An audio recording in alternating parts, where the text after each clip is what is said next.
Oi, gente, tudo bem? Boa noite. Eu sou Shellen Batista Galdino, sou assistente social, mestra em serviço social, sou professora também, sou responsável pelo serviço social para concursos, tá? E hoje eu coloquei um simulado, né, primeiramente no nosso grupo do Facebook. E a partir desse simulado eu vou fazer os comentários dessas 10 questões que estavam presentes no simulado. 85 pessoas participaram, eu achei que foi um bom número para ser assim, o primeiro simulado que a gente faz nessa metodologia que eu vou utilizar hoje, né, que eu utilizei de Google Docs. Aí a gente vai saber até a pontuação, eu vou em breve liberar a pontuação para vocês. E vocês vão saber quantos pontos vocês tiraram e também vamos tirar aqui as dúvidas, tá? Então vamos embora. Aqui é o nosso Facebook, tá? Para quem não tá seguindo, vai lá em facebook.com/ss para concursos e a gente também tem o nosso Instagram. Eu vou fazer merchandising só no final. Bom, a primeira questão que a gente trabalhou foi essa questão da OCP, uma questão já de 2017, que foi uma questão elaborada para o concurso da EBSER, que é a Empresa Brasileira de Serviços Hospitalares, né, que é a empresa que hoje gera os hospitais universitários. E é uma questão sobre a Lei 8662 de 93, que é a lei que regulamenta a profissão. Gente, sempre cai essa lei nas provas de concurso. Eu acho que dificilmente não cai questão sobre isso. Então, é fundamental a leitura sobre a Lei 8662, tanto quanto o Código de Ética, mas a Lei 8662 mais ainda, porque ela traz as competências e as atribuições privativas, que é muito importante, né, para a gente aprender também, mas como para os concursos, tá? A questão traz o seguinte, ela quer, gente, é importante destacar aqui, ó, a incorreta, tá? Ela quer aqui não é, atenção. Para vocês terem uma ideia, eu pensei que muita gente, todo mundo fosse acertar essa questão, mas teve uma grande parcela, assim, cerca de umas 30, 20 que erraram essa questão. 30 pessoas erraram essa questão em média. 63% acertaram. Mas vamos lá trabalhar ela. Primeiro, vamos lá. A designação profissional de assistente social é privativa dos habilitados na forma da legislação vigente. Certo, né, gente? Constitui atribuições privativas do assistente social planejar, organizar e administrar programas e projetos em unidade de serviço social? Certo também. O exercício da profissão de assistente social requer prévio registro nos conselhos regionais, que tenham jurisdição sobre a área de atuação do interessado nos termos dessa lei. Também, né? Se a gente não tiver o registro no CRES, não vamos poder atuar como assistente social. E a competência do assistente social elaborar, implementar, executar e avaliar planos, programas e projetos que sejam do âmbito de atuação do serviço social sem a participação da sociedade civil. Vocês podem ver, a questão veio toda correta até aqui, ó, mas sem a participação da sociedade civil, não, gente. Implementar e executar tudo isso aí que essa assertiva está falando pode e deve ser feita preferencialmente com a participação da sociedade civil, tá? Então, o que errou, fez a questão estar errada, é essa questão sem a participação da sociedade civil, tá bom?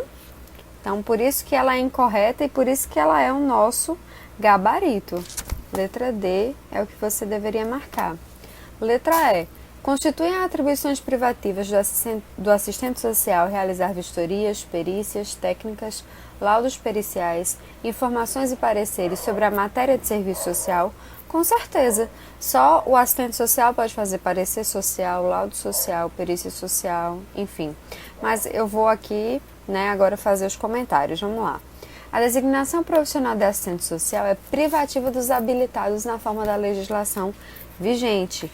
Gente, com certeza isso está presente no artigo 3 da Lei 8662, assim que no início da lei, porque é o seguinte, se você utilizar o termo de assistente social sem você ser assistente social, você está fazendo uma coisa que a legislação traz não só para serviço social, mas para todas as profissões, que se chama o exercício ilegal da profissão. Então, o exercício da profissão só pode ser para aqueles que são as atribuições privativas devidamente assistentes sociais, ou seja, que se formaram em serviço social, fizeram estágio em serviço social e possuem registro no conselho de sua jurisdição concernente. Letra B. Constitui atribuições privativas do assistente social planejar, organizar e administrar programas e projetos em unidade de serviço social. Está correta, é uma atribuição privativa. Está no artigo 5º, inciso 2º da Lei 8662, mas atenção para essa questão aqui.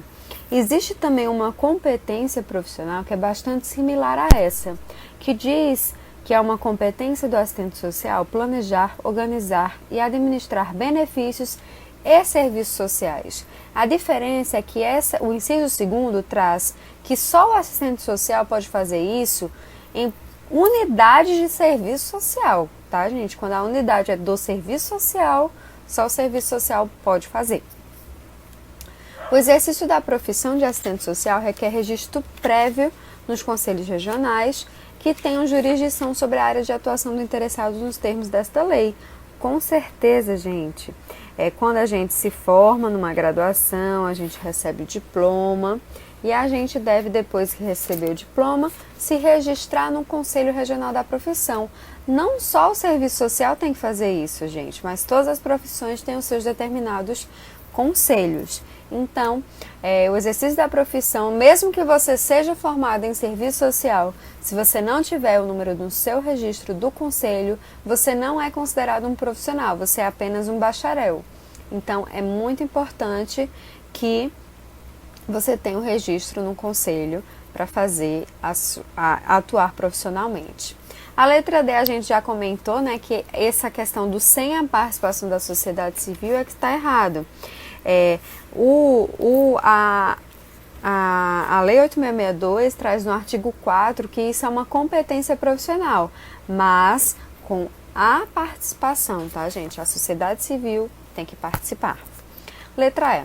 Constituem atribuições privativas do assistente social realizar vistorias, perícias técnicas, laudos periciais, informações e pareceres sobre a matéria de serviço social. Lembrem-se aquele velho macete, né? Matéria de serviço social. Tudo que envolve a questão de serviço social é a atribuição privativa. Como tem aqui sobre a matéria, especificamente sobre serviço social, é uma atribuição privativa. Isso significa que se tiver um psicólogo e tiver uma situação em que cabe o serviço social, esse psicólogo não pode fazer uma perícia, um laudo, porque isso compete ao serviço social. Nós somos formados para isso, tá bom? Terminamos essa primeira questão, sem dúvidas, né? Vamos à segunda. A segunda, eu acho que essa foi a mais difícil, porque na verdade ela é meio escorregadia, meio capciosa, mas mesmo assim, pelo que eu vi aqui, poucas pessoas acertaram essa questão. Eu acho que principalmente porque ela é muito dúbia ao trazer o que ela quer, e quase todas as assertivas têm alguma coisa correta. A maioria das pessoas marcou a letra E: planejamento, operacionalização, ação e controle. Mas, gente, o que é a questão? Vamos lá. Acerca do debate sobre as funções que constituem o processo de gestão e administração de uma organização, política, programa, projeto, serviço ou atividade, as funções gerenciais básicas necessárias de serem realizadas são... O que é básico, não é? O que é básico? A gente está falando aqui de gestão e administração. A gente não está falando, gente, muita gente errou, da questão do planejamento. Uma coisa é planejamento E outra coisa é gestão e administração. O planejamento está dentro da gestão e administração. É uma parte, mas a gestão e a administração é algo muito mais amplo. E qual o gabarito? Somente, para vocês terem uma ideia, somente 8% das pessoas acertaram essa questão. Porque, de fato, quando a gente está tão induzido a pensar em planejamento social, em gestão social, a gente vai sempre para a reflexão, decisão, ação e retomada da reflexão, que é aquele esquema da Miriam Veras Batista. Ou então vai para planejamento, operacionalização, ação e controle. Vejam, mas gestão e administração, a gente precisa de uma coisa fundamental em qualquer gestão que se chama direção, gente. A direção dessa gestão. Toda gestão envolve direcionamento, envolve organização. Se não há organização, não há gestão e administração. E há também planejamento e controle. A ação é um processo do planejamento e não da gestão. A gestão ela administra, é algo que está mais na perspectiva, né, do fiscalizar, do acompanhar. Então, essa questão de fato eu achei a mais difícil, porque ela traz esse escorregãozinho, né, de a gente pensar planejamento e não pensar a gestão de forma ampla. Aqui a questão não está querendo planejamento social, que o serviço social atua. Está falando aqui das funções que constituem do processo de gestão e administração de uma organização. Então a gente está falando na perspectiva ampla. Por isso envolve direção, organização, planejamento e controle. A ação, a reflexão, a retomada da reflexão está dentro do planejamento.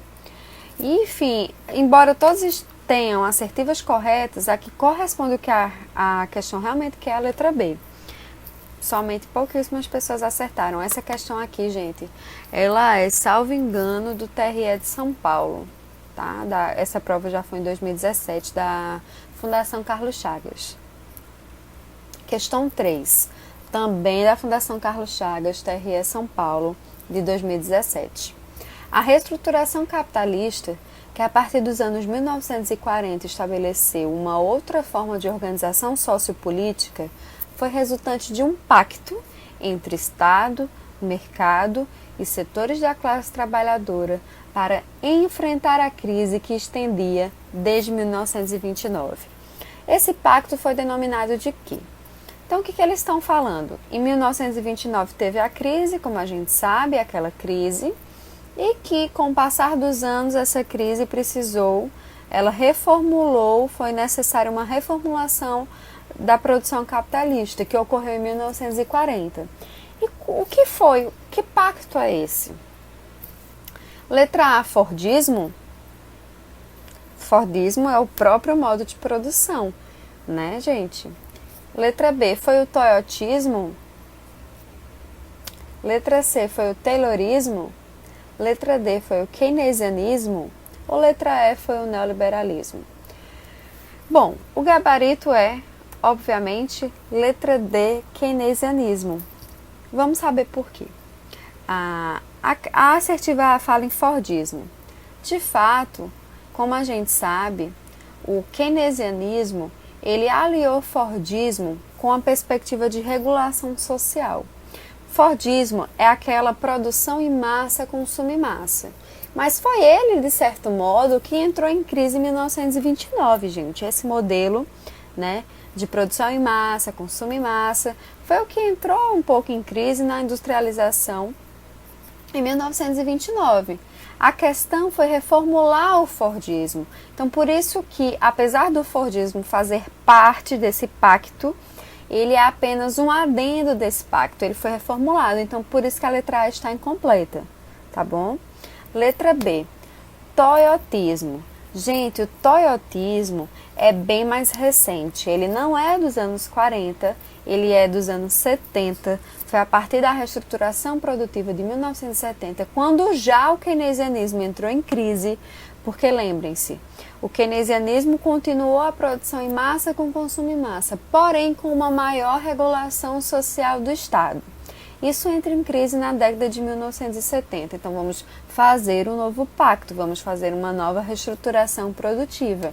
E essa reestruturação produtiva é feita com o toyotismo, que é essa produção mais para demanda, é o método Kanban, é produção de qualidade total, é a adesão do trabalhador ao projeto de desenvolvimento, é investimento nos recursos humanos. Então, o toyotismo é mais recente, tá? É a última reestruturação produtiva, e a questão está pedindo a de 1940. Letra C, Taylorismo. O Taylorismo estava junto com o Fordismo, é o chamado Fordismo-Taylorismo, e estava no início com o Fordismo. Então, ele, de certo modo, é o que também entra em crise na década de 1929, no ano de 1929. O keynesianismo é a nossa resposta correta, é o que a gente está procurando. Então, com a reestruturação capitalista, a gente tem o Fordismo, mas a gente precisa não só da produção em massa, a gente precisa regular ele a partir do Estado, ou seja, tirar um pouco da esfera do livre mercado e colocar para a regulação social do Estado. Então, é o que a gente chama de pacto keynesiano-fordista, tá? Ele engloba o Fordismo, mas vai muito além disso, envolve políticas indiretas, salário indireto, políticas sociais, investimento do Estado. Vejam, é um pacto entre Estado, mercado e setores organizados da classe trabalhadora. Por que setores organizados da classe trabalhadora? Porque a classe trabalhadora pressionou por mais políticas sociais e por melhores salários. É o chamado, gente, o welfare state. É o pacto keynesiano-fordista pós-crise de 29, principalmente pós-guerra. Então, por isso que é a resposta correta. Letra A é neoliberalismo. Bem, neoliberalismo também não é da década de 40, é da década de 70, acompanha o toyotismo, é justamente com a crise desse keynesianismo que surge o neoliberalismo. Ou seja, tira o Estado e tira os setores da classe trabalhadora e é só o mercado. Isso é neoliberalismo. O mercado prevalece, a lei de mercado não pode ter nenhuma interferência na estrutura produtiva. Letra 4. Vamos para a questão 4. Com base no capítulo 3 da Organização e da Gestão da Lei Orgânica de Assistência Social, compete ao município. A LOAS, né, gente, também é muito importante essa legislação para quem está fazendo concurso na área. É uma questão que eu acho que o pessoal já foi melhor nessa, tá? A maioria acertou essa questão, porque o município é muito peculiar. Então, quando a gente pensa em município na estrutura hierárquica brasileira, de União, Estados, municípios e Distrito Federal, o município é onde a política acontece. Então, tenham sempre isso em mente. É o município que vai fazer. Então, é só a gente fazer uma relação lógica do que é mais cabível ao município que do realmente não compete ao município ou aos conselhos, por exemplo. Letra A. Acompanhar e fiscalizar o processo de certificação das entidades de organização de assistência social. Acompanhar e fiscalizar. Será que cabe isso ao município? Letra B. Executar os projetos de enfrentamento da pobreza, incluindo parceria com organizações da sociedade civil. Essa parece ser a mais correta, não é verdade? Letra C. Responder pela concessão e manutenção dos benefícios de prestação continuada. Será que compete ao município responder sobre essa concessão e manutenção do BPC, que é um benefício nacional? Letra D. Encaminhar a apreciação do Conselho Nacional de Assistência Social relatórios trimestrais e anuais de atividades e de realização financeira. Será que compete ao município mandar para o Conselho Nacional? Letra E. Cofinanciar, por meio de transferência automática, o aprimoramento da gestão, serviços, dos programas e o projeto de assistência social em âmbito regional. Se é o município, ele vai cofinanciar em âmbito regional? Não, né, gente? O nosso gabarito é a letra B, porque vejam, foi a única questão que de fato trouxe o que o município faz, executar. Então, quando é executar, fazer, ação direta, a gente sempre liga a município. Vamos ver quais foram os erros das outras assertivas. Na letra A tem acompanhar e fiscalizar o processo de certificação de entidades. Acompanhar e fiscalizar já é algo que a gente tem que pensar no âmbito nacional. Isso compete, gente, ao Conselho Nacional de Assistência Social, que é aquele órgão colegiado, tá certo? Então, acompanhar e fiscalizar não compete ao município nesse quesito de entidades. Letra C. Responder pela concessão e manutenção dos benefícios de prestação continuada? Não. BPC, né? Para Luas, ainda, até hoje, significa a União. A União, ou seja, o Estado Nacional, tem que responder pela concessão e manutenção dos benefícios, porque é ele que financia, não é o município. Letra D. Encaminhar a apreciação do Conselho Nacional relatórios trimestrais e anuais de atividade de realização financeira. Isso aqui compete aos órgãos da Administração Pública Federal, responsável pela coordenação da Política Nacional de Assistência. Pode ser o Ministério, pode ser a própria Secretaria específica ligada ao MDS, né, que hoje não é mais MDS, teve uma mudança no nome. Letra E. Cofinanciar por meio de transferência automática o aprimoramento da gestão, os serviços, os programas e os projetos de assistência social em âmbito regional.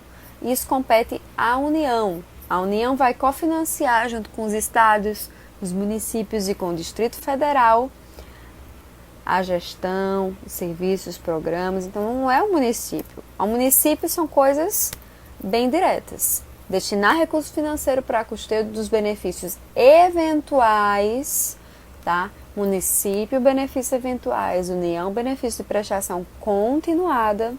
2. Efetuar os pagamentos dos auxílios natalidade e funeral. Letra 3, assertiva 3, inciso 3. Executar os projetos de enfrentamento à pobreza, incluindo parceria com organizações da sociedade civil, que foi o que a assertiva trouxe. Executar programas de transferência de renda, de Bolsa Família, aliar isso também a organizações da sociedade civil, com as variadas situações. 4. Atender às ações assistenciais em caráter de emergência. 5. Prestar os serviços de assistência social que trata o artigo 23 dessa lei. 6. Cofinanciar o aprimoramento da gestão, os serviços, os programas e os projetos em âmbito local. Vejam que a questão anterior trouxe em âmbito regional. Em âmbito regional é a União, em âmbito local é, de fato, o município. 7. Realizar o monitoramento e avaliação da política de assistência social em seu âmbito. Ou seja, o município de João Pessoa não vai poder realizar o monitoramento de Natal ou de Recife. Não, é somente de João Pessoa. Certo? Até aqui tudo tranquilo, né? Vamos à quinta, que também é uma questão da FCC. Eu até errei ali, ó. FCC TRS São Paulo, que é a questão 5. Essa também foi uma questão assim que o pessoal meio que... a maioria errou, porque também trouxe... Eu achei essa questão muito problemática do ponto de vista da elaboração dela. Achei que ela vacilou um pouco e acabou que a maioria errou. A maioria errou essa questão. Também eu achei essa questão muito problemática. Eu entraria com recurso nela, que eu achei que ela não trouxe o que a literatura traz. Mas vamos lá. Os programas neoliberais, que desde os anos 1990 ocupam lugar prioritário nos discursos e agendas políticas dos governos, constituem uma nova lógica de proteção social. Esses programas, ou seja, a gente está falando que a partir da lógica neoliberal dos anos 90, ocorreu uma clivagem, uma mudança na lógica de proteção social, de assistência social. Que mudança é essa? O que está acontecendo? Letra A. obrigam o beneficiário a trabalhar ou a se submeter a treinamentos para tal em troca de assistência. Essa, gente, por incrível que pareça, é a assertiva correta. Eu achei essa questão de obrigar o beneficiário a trabalhar, achei muito problemática. Eu, sinceramente, não achei literatura disso, quem tiver, mas eu achei bem problemática. Letra B. Esses programas são de transferência de renda, que limitam o acesso aos direitos e diminuem a desigualdade social. Tá, são as transferências de renda? Com certeza. Os programas de transferência de renda estão assumindo centralidade no processo de proteção social. Mas eles limitam o acesso aos direitos? Limitam? Diminuem a desigualdade social? Não, né, gente? A gente, na literatura, trata que os programas de transferência de renda são paliativo. É algo que não, de fato, diminui a desigualdade social. E, ao mesmo tempo, não limita o acesso aos direitos. São os de convivência e fortalecimento de vínculos que possibilitam a integração da sociedade. Gente, o serviço de convivência e fortalecimento de vínculo é algo muito específico. É uma linha de atuação do Sistema Único de Assistência Social. Então, não responde à pergunta. A pergunta está falando, né, numa perspectiva geral, da nova logística de proteção social. A convivência e fortalecimento de vínculos não é isso. É uma espécie, é uma linha de atuação do Sistema Único de Assistência Social. É da gestão e não dessa lógica da proteção social. Letra D. Promovem o welfare mix ou welfare pluralism, ou seja, o bem-estar pluralista ou pluralismo de bem-estar. Nada a ver essa questão. O welfare mix, gente, de fato tem a ver com neoliberalismo, tem a ver com proteção social, tem a ver com obrigação ao trabalho, mas não é um bem-estar pluralista. É pelo contrário, chama-se de welfare mix, né, essa questão neoliberal, né, de políticas sociais precárias. Então não tem a ver com pluralismo, não é essa tradução literal. É um welfare mix porque ele mistura proteção social com leis de mercado. Letra E. Reforça um viés socioeducativo da cidadania em troca de assistência. Também não. O gabarito é letra A. Obrigam o beneficiário a trabalhar? A gente pode ter duas interpretações disso. Os programas não obrigam o beneficiário a trabalhar. Obrigam no sentido de que o programa oferece é insuficiente para a subsistência. Mas, de certo modo, ele é forçado a procurar um emprego porque, né, de fato, os programas são insuficientes. Mas essa questão do treinamento para tal é correto, tá, gente? Eu achei essa questão muito confusa.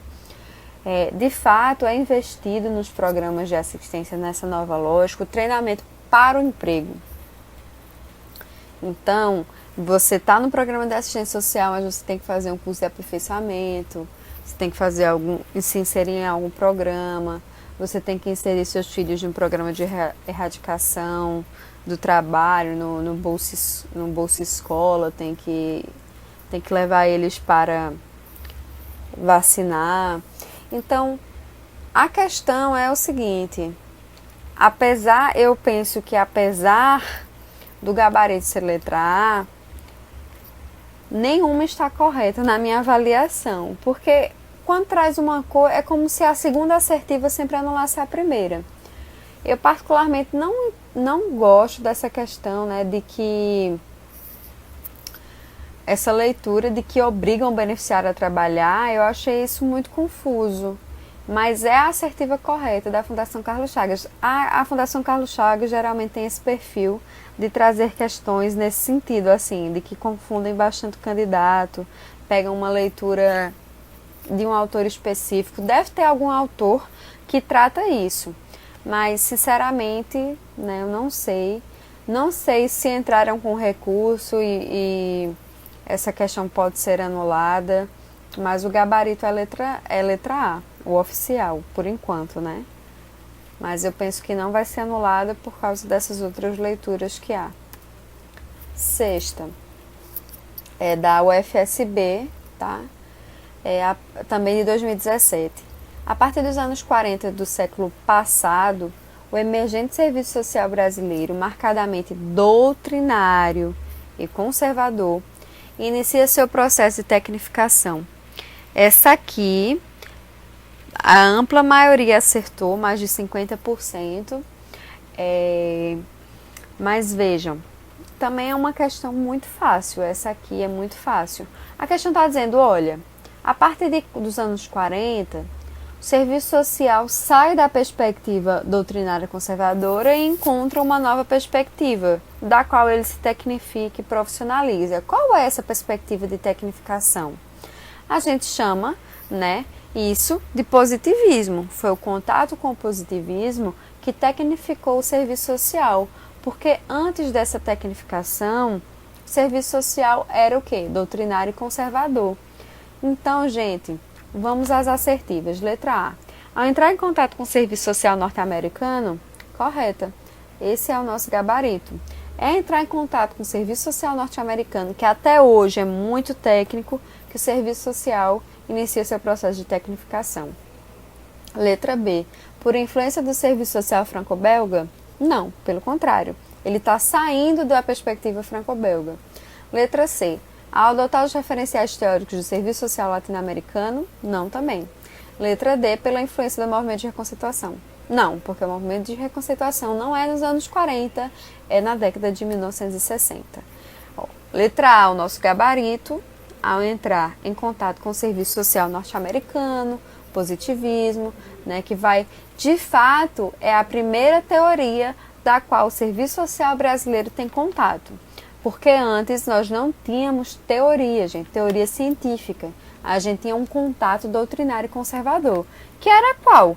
Esse aqui, ó, Serviço Social Franco-Belga, influenciado pela ação social da Igreja Católica, pelo tomismo, pelo neotomismo. Então, essa questão do franco-belga, ou seja, da França e da Bélgica, é o que influencia o serviço social nos primórdios, em 1936. Quando chega em 40, que o serviço social encontra o serviço social norte-americano, ele nega o serviço social franco-belga. Mas, como fala o José Paulo Neto, naquele livro do Capitalismo Monopólista e Serviço Social, essa ruptura não é automática. Por que não é automática? Porque ela ocorre de forma sincrética. Ao mesmo tempo que o serviço social entra em contato com o positivismo, ainda mistura questões com o franco-belga, certo?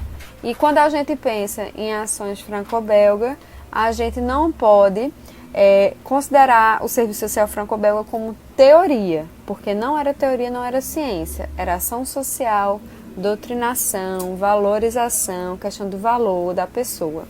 Letra C. Ao adotar os referenciais teóricos do serviço social latino-americano, bem, os referenciais teóricos da América Latina nunca foram de grande influência no serviço social brasileiro, até porque o Brasil é que influencia os demais países da América Latina.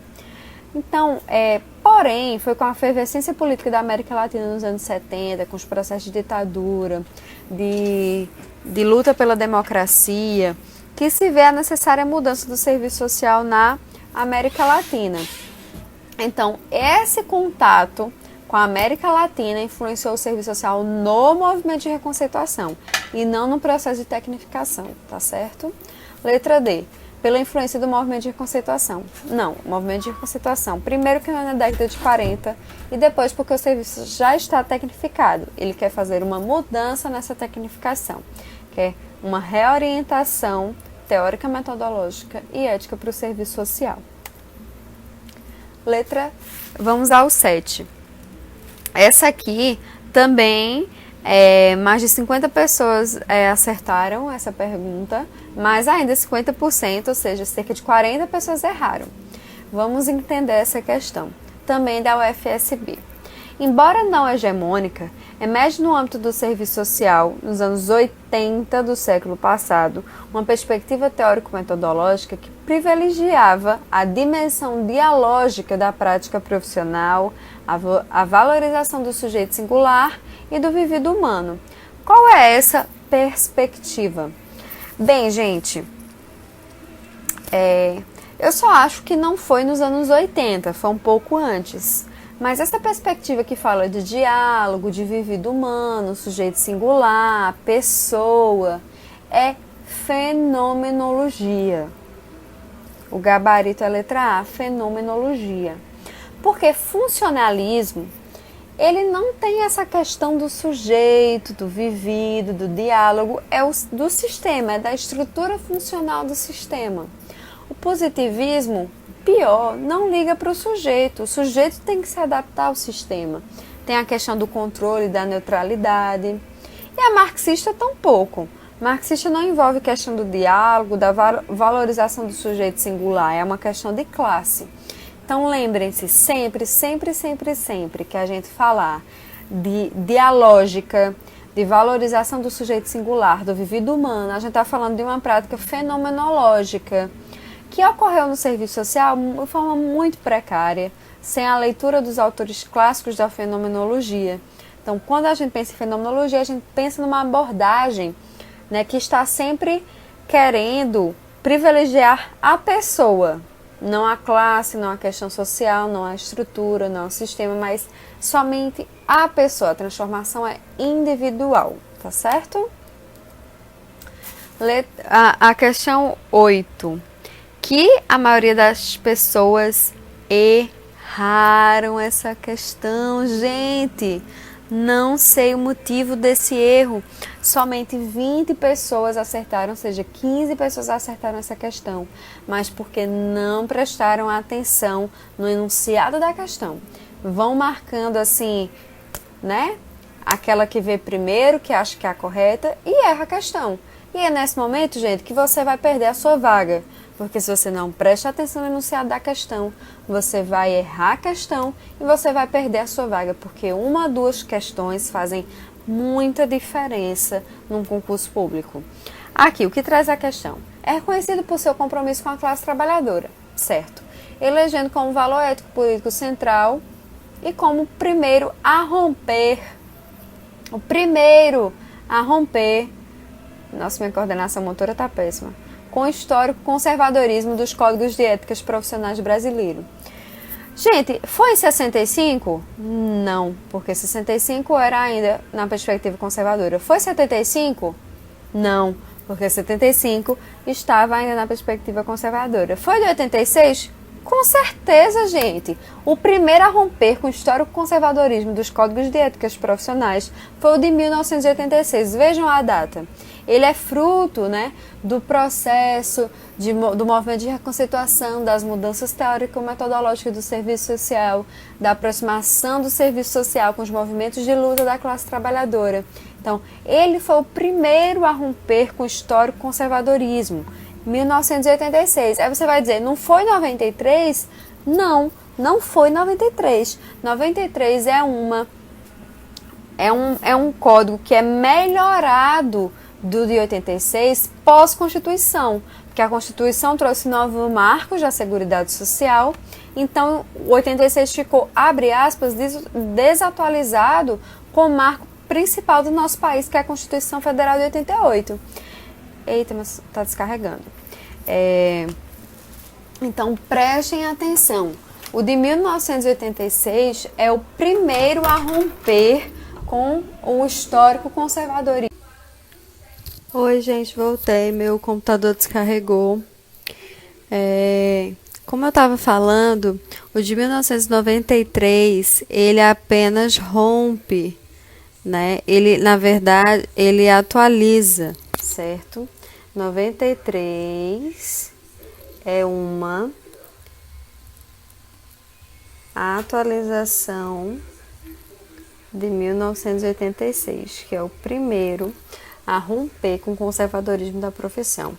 Inclusive, se vocês lerem a introdução da Lei de Regulamentação da Profissão, se vocês lerem a introdução do Código de Ética, vai lá estar trazendo, né, que 93 é um aperfeiçoamento do Código de 86, que é o primeiro a romper com o conservadorismo dos anteriores Códigos de Ética. Então, o nosso gabarito é letra C, 86 é o primeiro a romper, e lembrem-se, 93 é aquele que atualiza, né, depois da Constituição Federal de 1988, a, atualiza o Código de 1990 e 1983. Vamos à próxima pergunta, 9.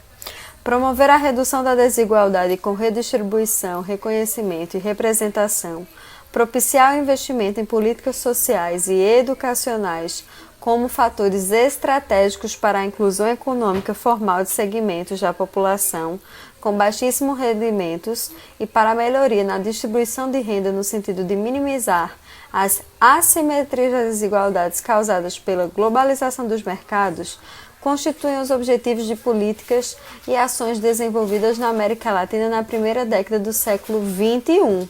Esses objetivos compõem a agência do que se convencionou chamar de A. Neoliberalismo, B. Keynesianismo, C. Desenvolvimentismo ou D. Neodesenvolvimentismo.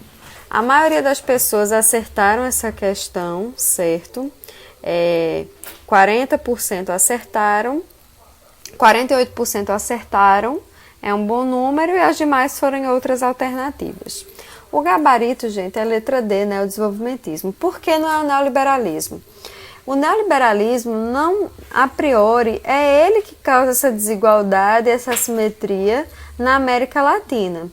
O neodesenvolvimentismo abandona o neoliberalismo? De certo modo, não. Tá? Mas, em sua maioria, os governos que a gente chama de neodesenvolvimentista, eles utilizam práticas pós-neoliberais. Ou seja, eles não negam a regulação do Estado. O Estado tem que regular, né, tem que proporcionar a redistribuição de renda, tem que investir em política social, e o neoliberalismo é contra isso. Letra B, keynesianismo? Não, porque keynesianismo, primeiro, que não ocorre na primeira década do século XXI, tampouco na América Latina, e é algo que ocorreu na década de 1945, pós-guerra até a crise de 1970. Desenvolvimentismo? Não, porque desenvolvimentismo é algo da década de 50 no Brasil. Ocorre o chamado neodesenvolvimentismo, que é uma reedição desse desenvolvimentismo com um apelo mais social. Ou seja, você promove a redução da desigualdade social com redistribuição de renda. Você diminui a desigualdade social com programas de transferência de renda. Tá? Você proporciona que os movimentos sociais sejam mais representados na esfera do Estado. Você também investe mais em políticas sociais, principalmente na transferência de renda. Então, isso é o chamado neodesenvolvimentista, né, que caracterizou, por exemplo, o governo Lula e Dilma, que caracterizou os governos da América Latina, como Venezuela, Bolívia, Argentina, Uruguai, com Pepe Mujica.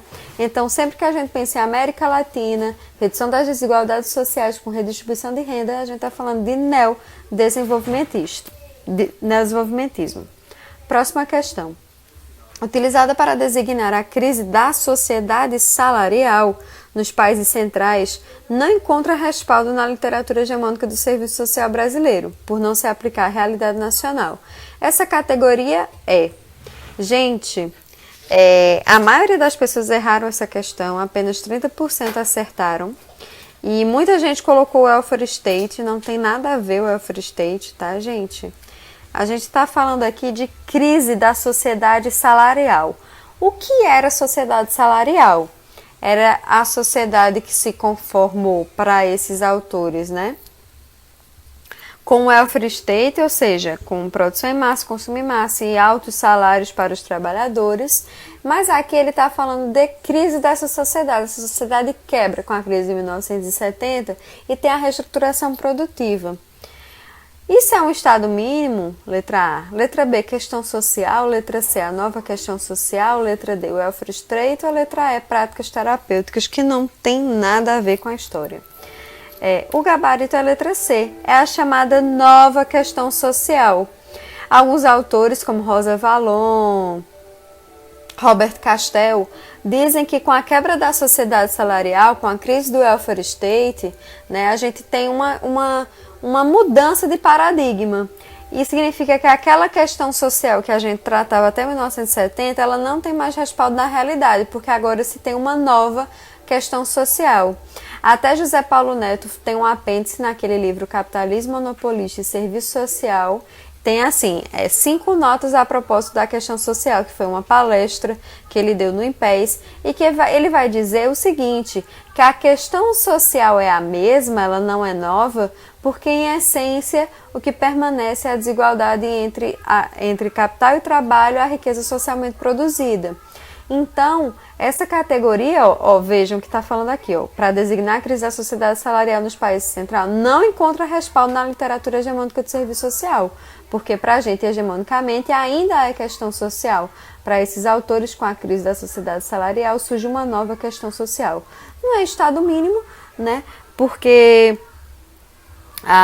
o Estado mínimo seria digamos assim, uma consequência da crise e não a categoria em si que designa, né, esse novo paradigma em que vivemos.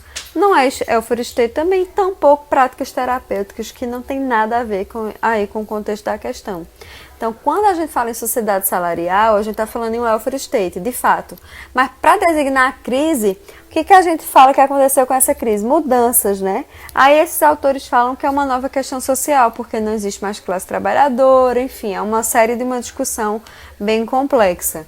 Mas é só vocês lerem aquele apêndice do Capitalismo Monopolista e Serviço Social do Zé Paulo Neto que vai estar lá. Tá? Ele vai argumentar falando que, em essência, ainda é questão social porque ainda é a mesma desigualdade, só que ela ocorre com outros patamares e com outras mudanças, né, da sociedade. Então, gente, eu espero que essas questões tenham ajudado vocês, tá? Em breve vou liberar a pontuação para quem fez o simulado.